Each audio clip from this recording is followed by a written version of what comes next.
So I'm going to break down how I met Invincible. I actually met him through a company called Peerspace, which was ironic because we were shooting a film called Under the Underground, and I had been going all around town, Los Angeles, locally here in the Inland Empire. I was just driving different parts of Southern California trying to find a place to shoot. It was actually supposed to be a concert scene for the movie. And I ran into Invincible. Found out he had a studio, so I went and checked out the studio. And it's kind of interesting. And when I went to other places, and I would tell them, what are you going to use the studio for? I would tell them, hey, I'm going to be shooting a short film, and we're going to be going from there. So other people would actually come in and say, okay, well, first the price might be 65 bucks or 40, 50 bucks an hour or something like that. And as soon as I had said, we're going to be shooting a short film, it always doubled or tripled. Say, oh, well, it's not 65 anymore. It's 200, $300. And Invincible Spot not only fit the description of what we wanted to do, it was actually, he kept his price the same. He didn't adjust when I told him I was going to do a short film. He kept it everything, even Steven. So we're going to fast forward. I didn't really know that he had did music prior to that. I was actually shooting a music video slash short film.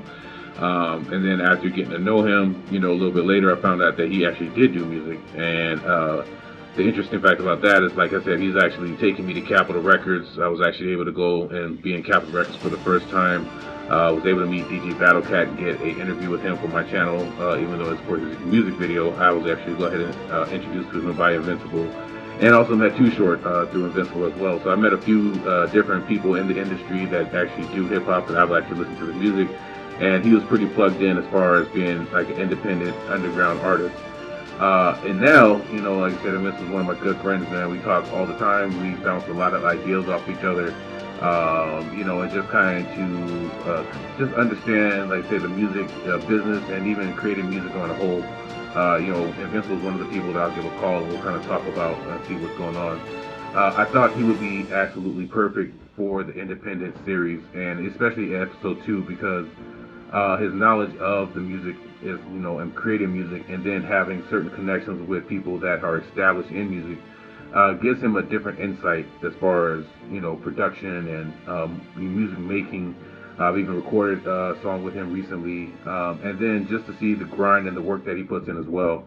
I think some people don't understand as far as an independent artist what goes into it, and I think, listening to Invincible's story of, how he's handling relationships and how he's getting into the studio, and then his drive as far as what he wants for the music and actually seeing it come to fruition, saying, hey, I want Too Short on the song, and actually getting that to work through and then performing and doing songs with him. And then I know he says one of his mentors a Big Psych. He knows Cocaine from back in the day when I used to listen to that as well. So just the knowledge that he has, from music and the experience he has from the music, I thought would be great storytelling for this series. Because a lot of people do get into music and they get into the music industry, but some people don't have the connections and even the experience that he has. And I thought maybe if we could capture that experience and maybe we can share that experience in our episode, and he's episode 2, but it's just something that I want to capture and give him a highlight, just to show the work that he's done. And like I said, in the beginning, like I said, I used to bring a studio from him and ended up being like a great experience because, like I said, he becomes a good friend. We actually able to go ahead and bounce music together and just, find out the different avenues and what it takes to actually create and make music and what it takes to be successful in the music game.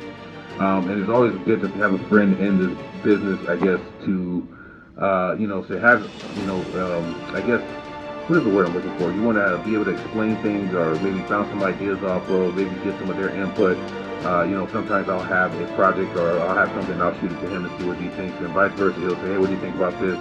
We traveled up and down, and just it's hard to find people that are really solid workers, people that are really going to find and complete a project all the way through the end process, and someone that is serious about their work. So I thought the episode with Invincible was great. I thought he gave a lot of great detail, like I said, and just his experience in music and then dealing with well-known artists and being in the industry, and then what it takes for him to be successful in the industry. And so I wanted to highlight him in this episode. I think he's episode 2 of Independent, and just showcase what it is to be an independent artist in this day and age, and the drive it takes to become an actual independent artist as far as making music. So check out that episode, Independent, man. Listen to Invincible Story. It's a really good story. Great, like I said, again, great storytelling from a great artist. And with the struggles and the triumphs it is to become, a musician, and what it takes to feel successful when you're making this music.